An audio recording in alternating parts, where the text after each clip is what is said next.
The period following the full moon is called the waning moon. In Japanese, we call this phase Kagen. The opposite is Jogen. Today we're talking about Kagen. It's a time to purge things that don't serve us in a useful manner anymore. By ritually purging ourselves of these problems, we release the associated ki that's stuck in our energetic fields and our physical bodies. It's also known as breaking up the energetic blocks. So if you've pulled the Kagen card, you are being asked to focus on releasing with grace. The multi-step ritual that I'm going to cover in this video takes advantage of the frequency of the current moon phase, and it can be really, really powerful if you choose to use all the opportunities that it presents to you. We'll discuss ways that you can infuse your ritual with meaning and intent. The more energy, thought, connection that you put into your ritual, the more powerful the releasing process will become. My name is Lisa Ayres, and I have been working with rituals, moon phases, magic, and ki for over 27 years now. This video series is a culmination of my life's experience so far. And welcome to Healing with Ki. If you found this video, you're very likely diving deeply into the Healing with Ki Oracle deck, which I created. This video series was designed to help you use the deck and all of its messages to their fullest potential, so I hope you're enjoying them. If you are enjoying the deck and this series on YouTube, please don't forget to like, subscribe, share with your friends. Let's get the message out there that you don't need a master, you don't need a guru, or even a teacher to work magic and play with universal life force energy. It's available to anyone. Anyone who earnestly opens up to the connection, you can make it. So let's learn about the waning moon and releasing with grace. I first learned this ritual from the Everything Reiki book by Philomena Desi, and I will put an image above and a link in the description below. I used this ritual for about 6 months in a row to incite serious change in my life, and it really works, especially alongside the new moon ritual that we covered a few videos back. So to prepare for this ritual, you first need to determine what you want to release in your life. Don't limit yourself. Write it all down. Write everything down that you want to release. Then you want to take some time to discover the correspondences of the moon that you're working under, the phase of the moon, which is waning or shrinking, as well as the goal that you're working towards. So there are 13 moons in a year, and each moon has a different vibe connected to it.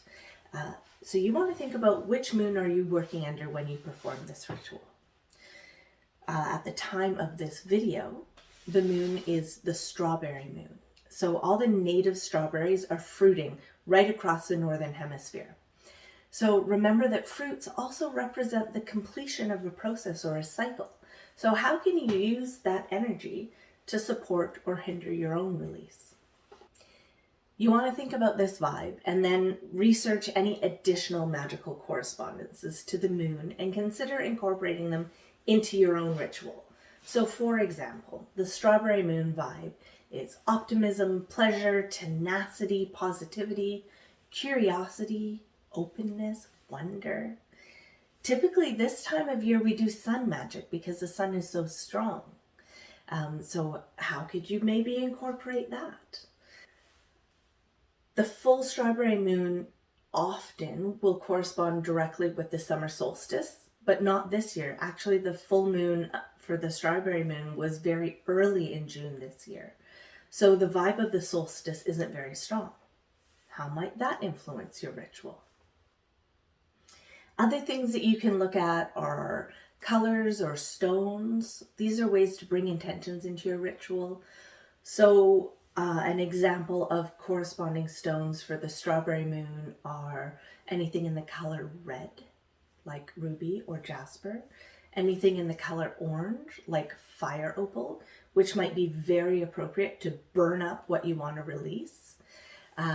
Yellow, so citrine, which is excellent for cleansing the body of energy that you want to release. Pink, rose quartz. Rose quartz would be appropriate if you're wanting to release with love, if you're just wanting to gently let go, right? You might also think about the gods and goddesses who are connected to this time of year. The month of June is named after the Roman queen of heaven, the goddess Juno.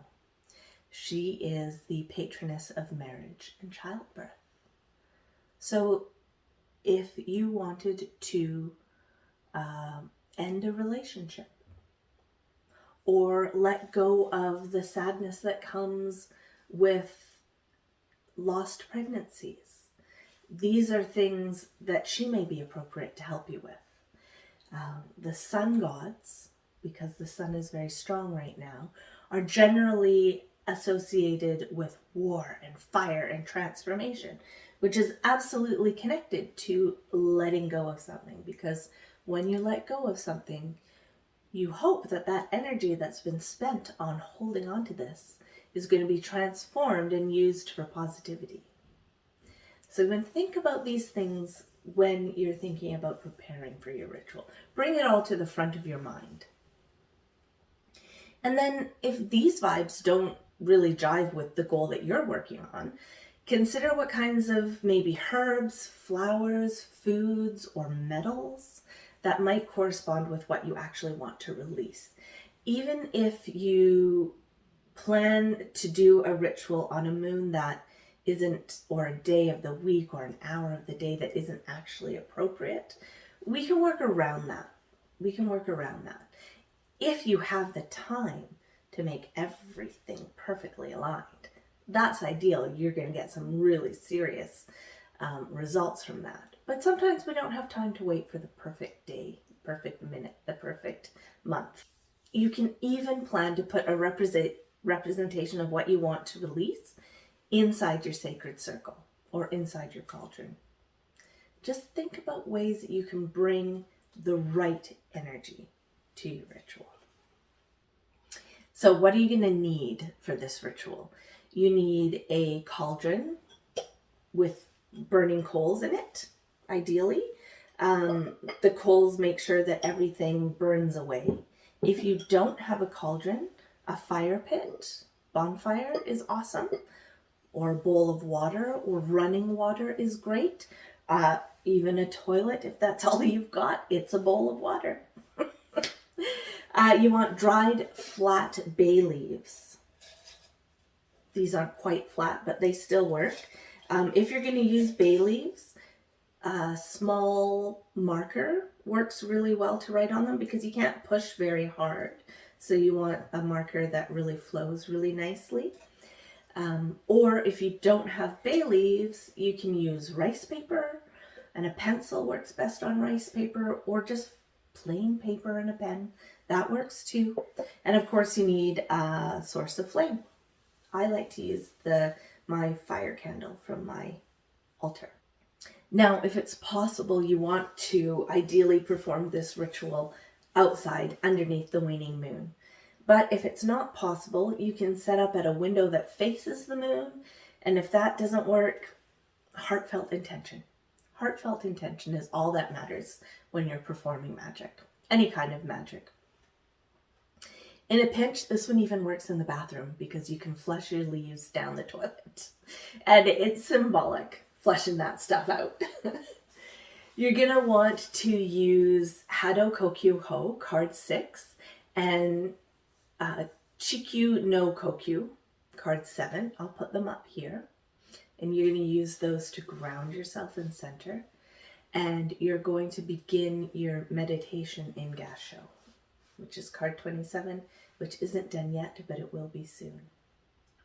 So I'll insert the cards for your reference, and I'll also put links down in the description. So when you feel good and connected to Universal Ki from your Gasshō, you're going to ritually cleanse yourself and your surroundings using smoke cleansing ritual with dried herbs. So you want to ideally use herbs that correspond with either what you want to release or just with release in general. You can continue to use bay leaves to cleanse your space. Rosemary is also really good for that. Of course, sages are good for that. There may be a herb that is representative of what you want to let go and you're burning that away. Think about what your herb is going to be when you cleanse your space and your body. Then you're going to create a sacred circle and incorporate the appropriate correspondences that you discovered during your research, thinking about gods and goddesses that you've chosen. Maybe when you call the quarters, you ask for specific energies to come through. For example, fire and transformation, maybe water and cleansing, maybe earth to support you in this change. Think about when you're calling the quarters, what you're going to bring in. You might also bring in fresh flowers or fruits as offerings that are appropriate for the god and goddess that you're working with, or for the elementals that you're working with. Bring in colorful candles or stones to define the circle and the quarter points. Just make representation of the energy that you want to bring in. And you might also choose to bring in a representation of what you want to release. Once you've created a sacred circle, you're going to have a seat in the circle and just spend some time clearly defining what you want to release from your life. And then when you're ready, you're going to write each individual item onto a bay leaf or rice paper or piece of paper. And then just set your bay leaves down. You can use as many as you want. Make a pile. Once your pile is done, you're going to think about symbols that are going to help you release what you've written down. So you're going to imprint the power of the symbols into your release by choosing symbols that have reducing powers. And you're going to attach them to each leaf. How are you going to do that? Well, think about maybe even creating a sigil.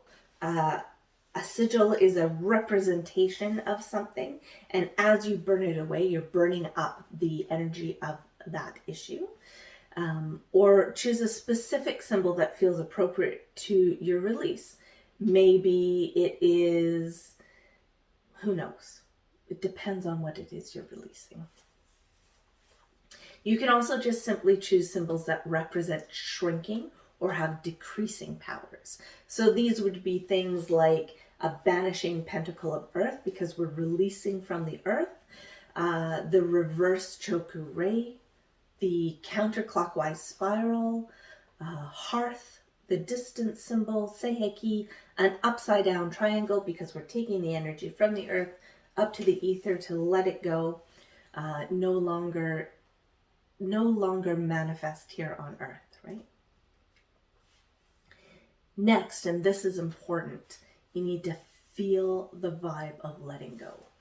Truly feel in your heart, in your mind, in your body, as if the issue is already gone. You're free of this issue. And when you've connected to that total freedom, then you're going to take in a deep breath. Using your tongue, you're going to draw your chosen symbol onto the roof of your mouth. And then you use your breath and send all of that emotion along with the symbol into your leaf by blowing gently on it. Gently, slowly, and completely, a full breath. And you're imagining that these symbols and your emotion are floating into the words that you've written on the leaf. Then you get to burn each issue and just let it go. So you intentionally light the leaf on fire, letting go. And as you burn each leaf, make that intention statement. I release this, and you can actually name the issue here. I release this now into the white light, whatever you want to call it. I release this now into the white light to be transformed into positive energy so that it can be used for good. Now you can say it can be used for universal good or for my own good, for the good of my family, whatever you like. But there is this intention that you're letting this go and you're transforming it into positivity. And then whatever doesn't burn, because often it doesn't burn completely, you throw it into your cauldron because you want it to burn away completely. If you don't have a cauldron, you throw it into the running water, or you throw it into the toilet, or you throw it into a bowl of water. But what do you do with all that when you're done? After you've burnt everything, just take a moment and sit in gratitude for the experience of and future results of letting all of this stuff go. Then comb your aura clear of all that released energetic junk and ground the energy. Then, and clearing your aura is very important, guys. Do it really well after a ritual like this. You can throw that extra junk into your cauldron as well, or into the fire, it's up to you.